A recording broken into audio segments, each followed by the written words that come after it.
welcome to the Game Time Show here from our studios. At this level where we talk everything sports. We are back on your screens again with a game week 10 for the EPL. And with me to do that is a Lone Ranger alone. To do this into details and analyze all the drama, the tactical plays, and what we should be looking out for. Stay tuned, and we'll always ask you to like, share, and subscribe to the channel. Let's go together. Elam, how you doing? I'm okay, Simon. How are you? I'm very well, thank you. It's game week 10. Very gradually, we are edging into the first quarter of the season. I think it should be around 38 games. Yeah, so we are almost 10 games. So we are left with another two sets of 10 games plus another 8 games before we end the season. Do you think it's too early to call runaway leaders as the potential team that will win the league? Well, it's too early, but then promising signs so far. So if they should keep up with the momentum, trust me, there will be light at the end of the tunnel. Yeah, because it's like 4 points from Bournemouth. Yes, I think it's 4 points clear from the Arsenal is 22 points. Bournemouth is 18 points. Okay. So just 4 points from Bournemouth. Of course, Bournemouth, we know, are not. Bournemouth is not that top four kind of team. So definitely they'll fall out. Yeah. But then if you look at the real contenders, like the Man City, like the Liverpool, Man City is almost like 6 or 7 points. Wow. And then Liverpool is also more like 7 or 8 points away from the league leaders. Tottenham is also close with 17 points.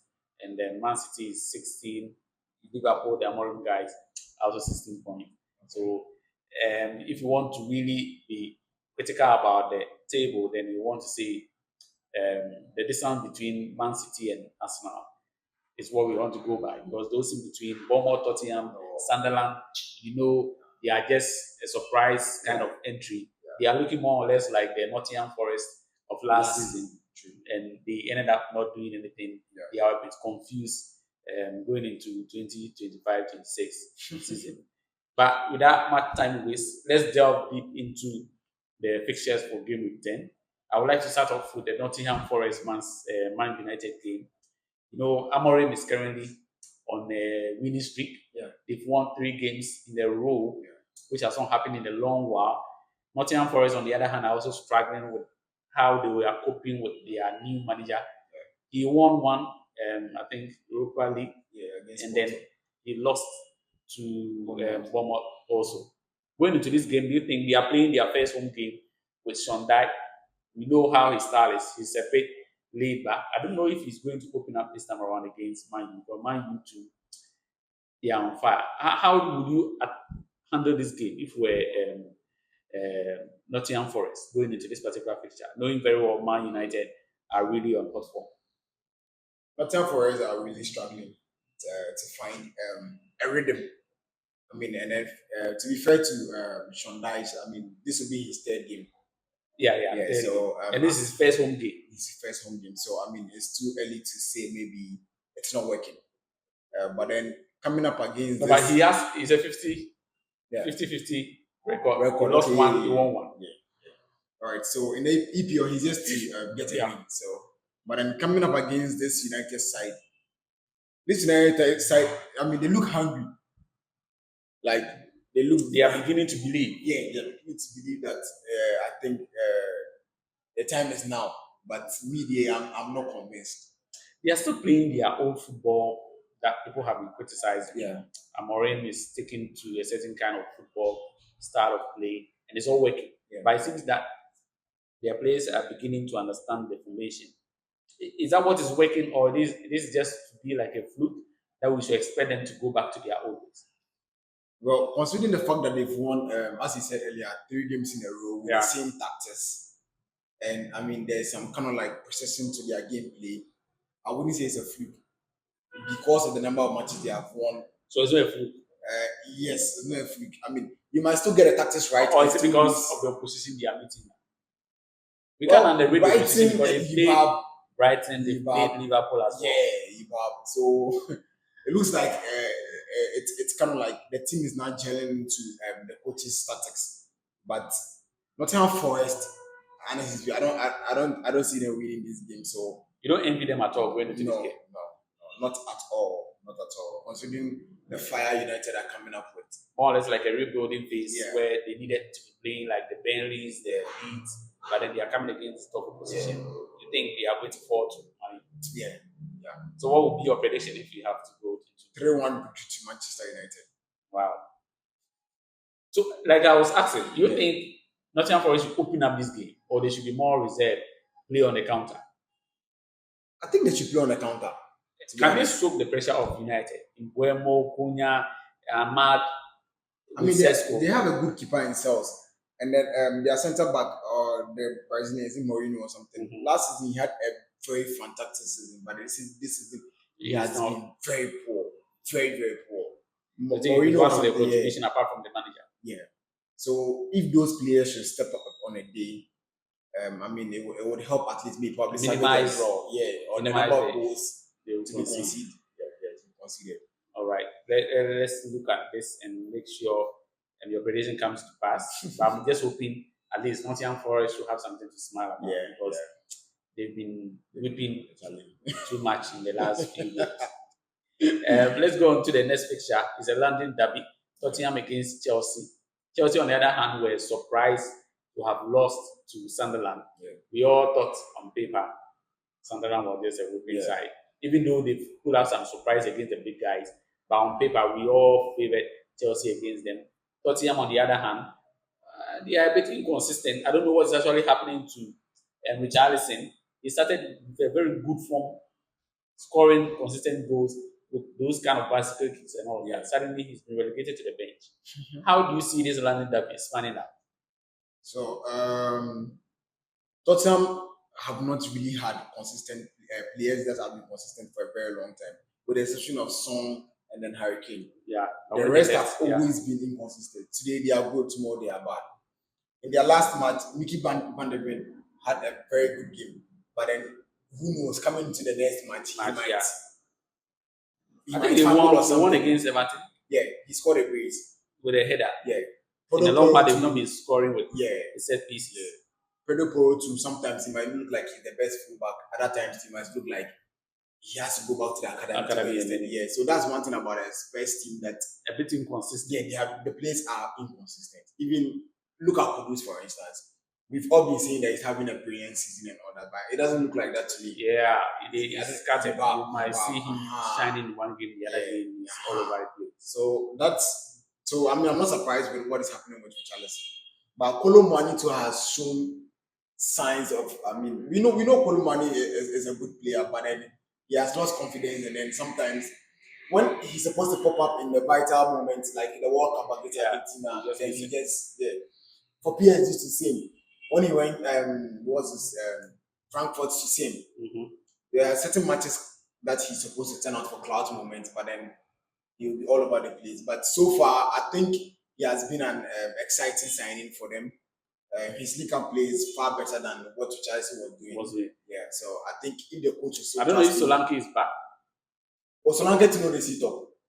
Yeah, because this guy was coming with a lot of promise, energy, and then he just posted he all like 90 goals a season before he made his move to Spurs. You see, this one season kind of players are not to be relied upon. Like those in Buemo, Buemo is even shining small. And is it Kekes or whatever? It's just one season player. So you have to be very careful when you're going for such players and moving forward. So how would your prediction be like for this particular fixture? I'm predicting a 2-2 draw. I feel like who they play out? Tottenham they play home. I don't know. I don't see. Look at the fixture. They also said on the table, and I'm sure they will want to protect that. Yeah, maybe there'll be some sort of like confidence from there. But I still think, considering the fact that Chelsea also lost to Sunderland, they want to come back with a win. That was a shocking defeat. I don't get it. Very shocking kind of substitutions. Tactically, they were all over the place. That's Pep and his people.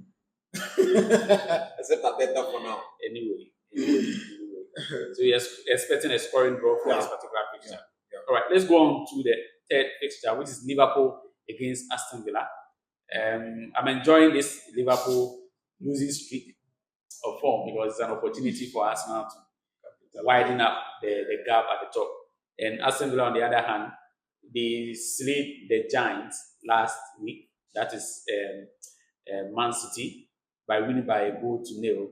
Going into this particular fixture, I'm sure Unai Emery has a way of going against these particular top guys, and I'm sure he's going to have a one against Liverpool. I don't know what your strategy would be like if you were Ange going into this game. Are you going to bench Salah and make sure the other hungry guys are brought in to set the pace before he comes in as an elderly man in the house to clear things over or what? How would you approach this game for an slot? And his Slot just has to go back to the basics. Whatever he was doing last season. Okay, maybe this time around you have He has his players that he wants to use. Different type of players coming in. So as a result, you are forced to like integrate them into the because you can't spend such amount of money on players and bench them. Yeah. So I mean, I still stand by my words by saying he has to go back to the basics. Play your 4-3-3 system. Just try to maintain your midfield trio. And then trust Endo enough to. I mean, this is injured. I doubt if he might be fit for this particular fixture. Sure. And then Endo had the best ball recoveries, interceptions 2 seasons ago in the Bundesliga before he made a move to EPL. And then this was. But Endo was not his sign. Yeah, that's club. Yeah, Endo was not his sign. Endo might not necessarily have adapted to the EPL maybe like 100%. But it's too far time for him to do that. Top players don't need full seasons to adapt. Yeah, but I feel like the coach has trust issues. Just like Pep. Once they see that this particular player clicks in the system, they will want whoever is coming in has to replicate the same or do better than what. And I feel like no, that's you being unfair to whoever is coming in. But he saw your traits and he feels that you will be a direct fit for whoever is missing. But if you come in and you try to do your own thing, then is going to affect the whole shape of the. I think every player and the type of profile they carry. It's the reason why I said Endo is not his player. Yeah, he's trying to let him fit into what he's doing. Kwame Percy was not his player. Club brought him, but he trusted Endo. All of a sudden, shout out to Kwame, like he last season he had an outstanding season, and he has even he has a breakthrough in the Netherlands team now. He has cemented because of his performance in the league. So he should just go back to basics, play your normal 4-3-3, bring back Robertson for experience, and then for defending. Kekes is just all over the place. Like he's playing ball like he's a kid. Well, he's not old. He's not. No, but I feel like by now, as a professional, you should be intelligent to read and to be able to tell when to make a forward run and when not to make a forward run. Because what I've noticed about him is that once the ball is on another flank and it's moving forward, onto four or and when he's going, he doesn't tend to watch what is happening there. I saw a video where he's just going. Running into space without any crossing coming to your way, or you should be able to anticipate that maybe or sense that even if there's an offside trap, you should be able to notice that. At what point do you think, because whoever is carrying the ball at the other side is also watching your movement. Yeah. That's the only way he decide, okay, let me just score this person this ball in for a header, or let me just make 1-2 passes before it gets to you. But when you run into space and they end up being offside or running across the bar line into wherever, I don't even know. And of course, like you said, he's still learning history. Yeah. We can give him the benefit of the doubt and hope that he comes good in the subsequent games as well. So how would you predict this one? Because I'm looking forward to a Liverpool loss again. Aston Villa home. Aston Villa is going away to Liverpool. Then I doubt if Aston Villa is going to win this one. Maybe they might get a point, but because it's Anfield and the fans are a bit disappointed. They are the run of losses that they've had. So they might want to cheer the players on. How Anfield is like. It's noisy and it's intimidating place to play. So maybe with the aid of the fans, it might push us Liverpool to slightly ahead of 3 points. But then I expect a tough game. I expect Aston Villa to step up their game. They didn't have a good performance against City. City were just poor on a day. No, but they decided to cut off the supplies to Haaland, and they defended it well too against Haaland. Well, Haaland had two good big chances. But you know, Haaland, yeah, he barely converts just two chances. Yeah, he will need more. He needs more. Then he converts out of them. So when you give him those two chances and nothing comes up again, he is virtually a passenger in the whole game. So we are looking at a Liverpool win for this one because of the home 2-1 advantage. All right. We'll come back to this and make sure whether this prediction came into fruition or not. Let's go to the next fixture, which is Man City against Bournemouth. I'm excited because of how the rivals are playing against some very tough oppositions, because I know very well that they are most likely to drop some point. Bournemouth going into this game are also in a very top form. I think they are almost like a fourth in the league table. No, they are second actually going into this, where Man City is almost languishing in about fifth place. Yes, fifth place as well. Thanks to Pep. Yeah. So no, Pep is the same way as Amorim. He's getting results. Pep has also been able to chalk some results playing the same way. We keep criticizing Pep's team as being Erling Haaland team, and like we mentioned in their game against Aston Villa, once he made those two chances, none of the players also were able to come close with any opportunity, and they ended up losing this game. If this will also come the same way, because Bournemouth is also a very good attacking side, and I'm sure they are going to give Man City a good run for their money. How would you think Pep should go into this particular game if they want to really win? I get it if Pep would want to protect the players that were injured and then are now fit to be featured in some matches. The likes of Ryan Cherki, Omar Mamouche, Nori and Co. These players were declared fit about 3 weeks ago. And Pep, I don't know, for some reason or for whatever it is, doesn't want to play them. Maybe they are not ready. They might be kicking some balls, but they are not up to speed yet. Well, especially with the games. I don't have a problem with that if you want to protect them from maybe probably getting injured again. Yeah. But how about Rodri? When Rodri is declared fit today, tomorrow Rodri is playing football. No, but he believes that when Rodri is half fit, he's better than the full fit somebody. That's a big problem, to be honest. The level of trust for certain players and the level of trust for certain players. Rodri has proven. I think he has proven that. I understand. I mean, he's very integral to the United City team. But I feel like the same level of trust you have for Rodri, why don't you translate the same level of trust to these players? Because it feels like you have, honestly, Pep. But he bought those players, so why would you? So if you buy them and they are fit, and you're not playing them, and then you go to the press, the media, and you're telling us that you don't want to rush anybody back into the team. What are you telling me? These players were declared fit about 3 weeks ago.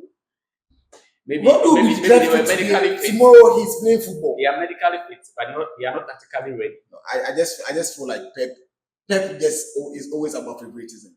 There are some times where you can see that clearly this person does not deserve to be in the team. But then for the love, because of Pep's love for this player is wearing a Man City jersey. And playing ahead of somebody. In this day, how Oscar Bob does Oscar Bob, I don't know what he has done to you. I don't know, but you were excited when this guy was coming into your squad. No, I don't know what has turned up that you seem to have your reservation about him. I was gutted when I saw him in the lineup against.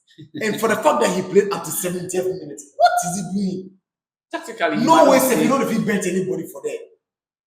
So what is he doing here now? That's playing 70 minutes. So my point is, Pep just likes him. Or he just wants him to succeed. Yes.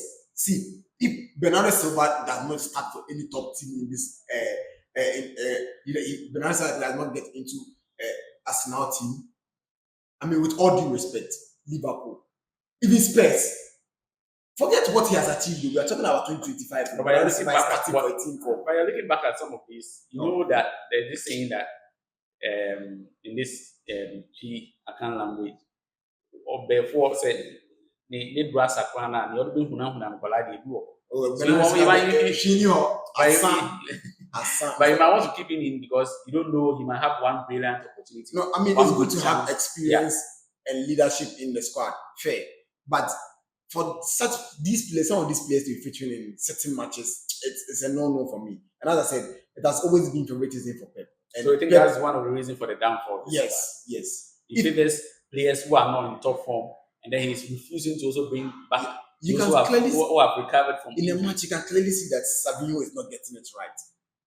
Reinders is not getting it But right. is it not the point where you want to say, let me give them some more chance to prove themselves? Oh, I understand if you want to give them more chance, but some players do not have you're not Messi Ronaldo. You can't be like consistent every day. Every day. See what's happening with Mo Salah. But is it that you don't have depth in squad? We do. Or he's just not convinced with those on the bench? Maybe that should be the case. I mean, somebody asked me a question if maybe I train with them. I don't train with them, but I feel like I feel like equal opportunities should be given to certain players. Look at Ryan. We all know the quality this guy possesses. The long I saw him, 14-day game inside, he just they ran, they do that and left like this thing. Nothing will happen. No, we know he's good in normal day, but in fact, but you are still keeping him.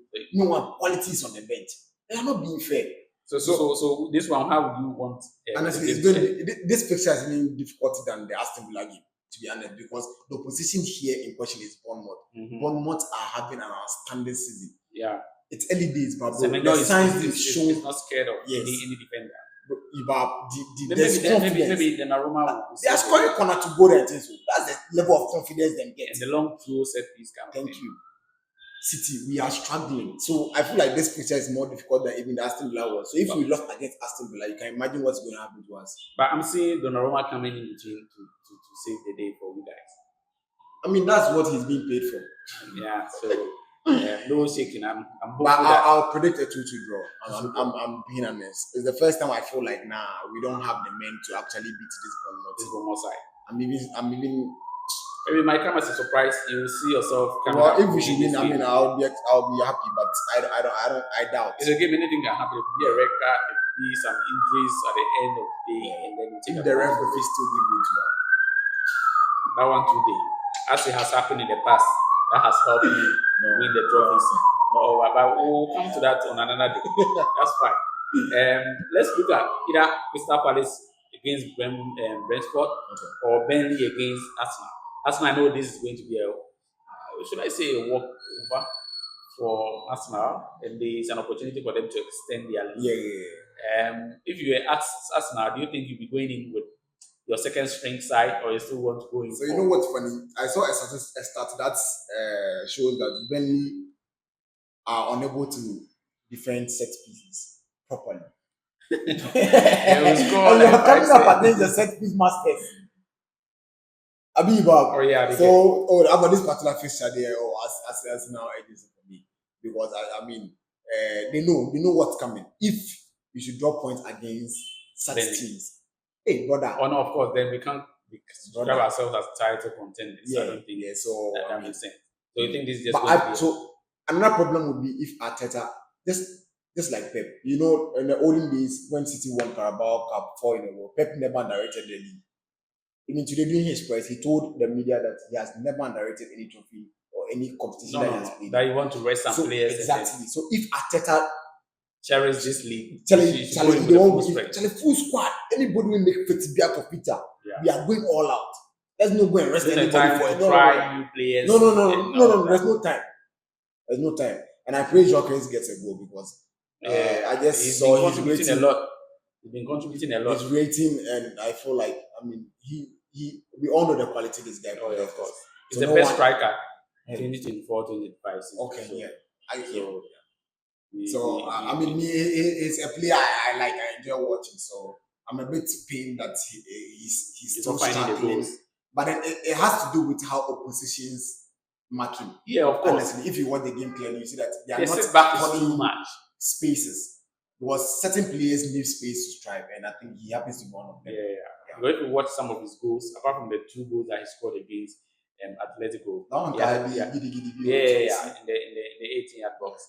But some first goal that he scored was a long ball into space. He ran, he cut back, and then he scored. So he needs that space to actually. He's very good on the ball as well. He's link up players on match. Yeah, so I'm sure this will be an opportunity for Arsenal to. But then if Benny can do something for us too, we'll be grateful.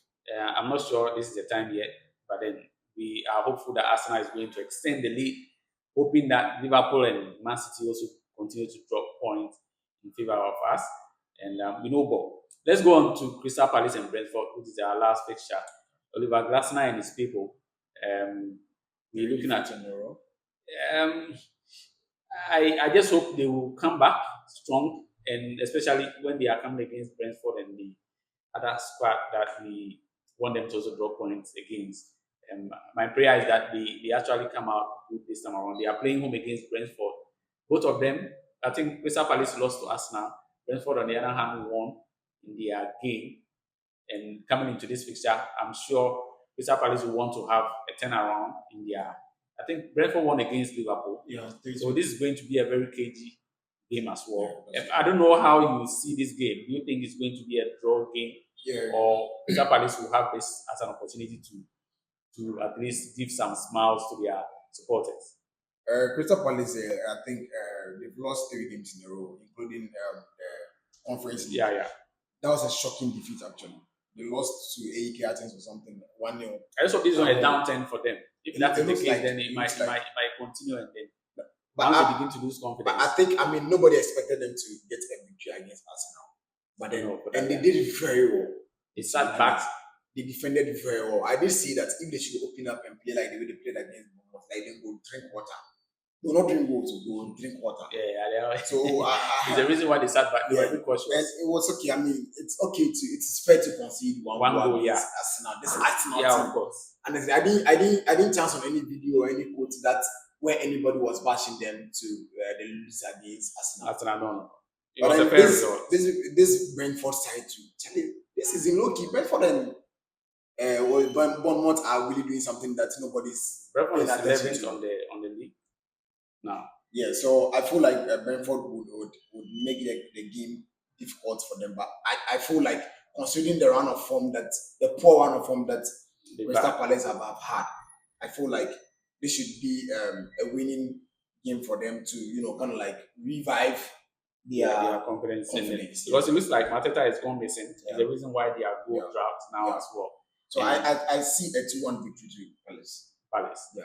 All right. Let's pray so Palace get their bounce from home in game week 10. So also soon we'll come to the end of this episode of the review show for game week 10. And we'll come again on your way for the review for game week 10. We'll allow you guys to comment in the comment section, like, share, and subscribe. And always make sure you enable the notification button. We will be sharing more updates from the game week show with you. Thank you all for coming. Thank you. We'll ask all of you to stay safe. Take care of yourself. Until we meet again, bye-bye. Bye. Peace out.